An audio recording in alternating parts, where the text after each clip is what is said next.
So picture this, a world where your self-driving car can just find a charging station, negotiate the price, and pay for the electricity all by itself. Or maybe a freelance AI that can bid on a coding project, write the code, and get paid with zero human involvement. That future? It's way closer than you might think. But it all hangs on one really big question. How in the world can all these autonomous agents actually trust each other?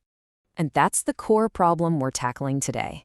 Without some kind of reliable way to check an agent's identity and reputation, this agent economy we're talking about, well, it could just turn into absolute chaos, ripped with fraud, impersonations, you name it. It's basically the Wild West of the digital age. And before we can really build anything on it, we're going to need a sheriff. All right, so here's our game plan. We're going to start with the big picture idea of this agent economy. Then we'll dig into a really cool new standard for digital identity. After that, we'll see how it's being used to build an actual network of real-world robots. And finally, we'll peek into what this all means for the future of autonomous services. Okay, let's just jump right in. We are talking about a totally new kind of digital workforce. These are tireless, autonomous employees. I mean, think about it. An AI agent could be your personal travel planner, booking flights and hotels without you lifting a finger. Or it could be a robotic worker in a factory, ordering its own parts and scheduling its own maintenance. All of this happening completely in the background. But, and this is a huge but, this whole thing creates some massive risks, right? How do you stop some malicious agent from just pretending to be a trusted one? Or even worse, how do you handle something called a Sybil attack? It's like a digital puppet show where one bad guy creates thousands of fake identities to give themselves amazing reviews just to build up this fake trust and lure you in. So how do we solve this trust problem when we're dealing with anonymous autonomous agents? Well, the answer might actually be coming from the Ethereum blockchain. It's a proposal for a kind of digital passport for AIs called ERC 8004. See, by using a blockchain like Ethereum, we're creating a trust layer that's totally open, transparent, and you can't censor it. There's no single company that owns it, no government that can just decide to shut it down. It really is a global, neutral public square where we can start building real trust in the digital world. Okay, this is where it gets really clever. ERC 8004 takes this big, fuzzy idea of trust and breaks it down into three simple, verifiable pieces. First up, the identity registry. This is the agent's digital passport, a unique tamper-proof token on the blockchain that basically says, this is who I am. Second, you've got the reputation registry. This is like a decentralized Yelp, where agents build up a public track record from feedback from others. And finally, the validation registry. This is the prove it part, a way to cryptographically show that a job was done correctly. We're moving way beyond just trust me to here's the proof. So, that's the theory. Sounds good, right?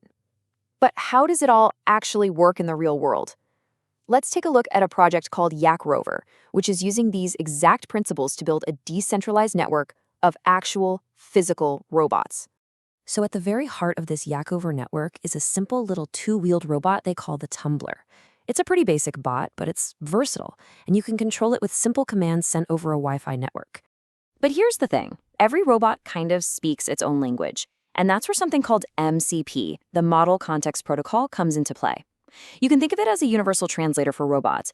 It provides a standard way for any AI to look at a robot and immediately understand what it can do, whether that's moving forward, turning left, or just checking its battery.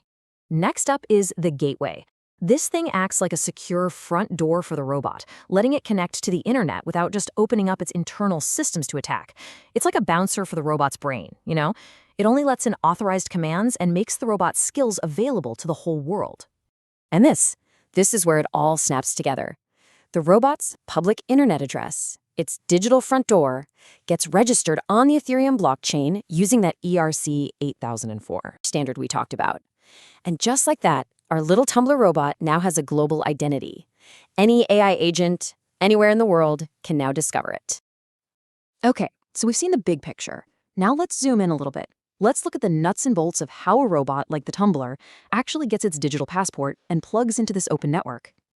So the key thing to understand here is that the blockchain itself doesn't hold all the robot's data. That'd be way too slow and expensive. Instead, that ERC 8004 token on the chain just holds a link to a file. That file is stored on something called IPFS, which is a decentralized file storage network. It's kind of like a decentralized Dropbox, where files are stored all across a global network, which makes them really hard to censor or take down. And this difference is super important. It's kind of like the difference between your passport and your resume. Your passport proves who you are, your resume lists your skills and what you can do. It's the same idea here. ERC 8004 is the robot's passport. It verifies its identity. And MCP, that's its resume, detailing all its specific abilities. All right, now we get to the really magical part of all this. How does a large language model, an AI just kind of floating around in the cloud, find our little Tumblr robot, a physical thing in the real world, and actually start controlling it like it's a part of itself? So an LLM agent starts its journey by just scanning the blockchain, looking for anything registered as a robot. It finds the Tumblr's entry pretty quick and follows that link to its digital passport file. From that file, it gets the robot's unique control address, its digital front door. And then, in just milliseconds, it loads the robot's entire skill set from MCP and starts telling it what to do, just using plain English, like it's talking to a person. It's incredible. This really isn't just a small step forward, it's a total paradigm shift. We are moving from a world of closed, proprietary systems, where robots are kind of like digital slaves locked away in a company's silo, to a completely open, permissionless network where they can be autonomous agents, free to work together and create value in a global economy. And the real beauty of this whole architecture is how modular it is. It's designed like a set of digital Legos, where you can just snap new pieces into place super easily. And what that means is it's not just for one kind of robot. It's for all of them. Just imagine it for a second, a world where a drone can autonomously go inspect a wind turbine. A 3D printer can download and print a custom part totally on demand. Your Roomba could actually coordinate with all your other smart devices to clean the house more efficiently. This is the kind of future that a pluggable, on-chain network of things really makes possible. We are seriously at the dawn of a new era, an age of autonomous agents and decentralized economies. The technology that we've walked through today is really just the beginning. So the question isn't if this future is going to arrive, but what are we going to build with it?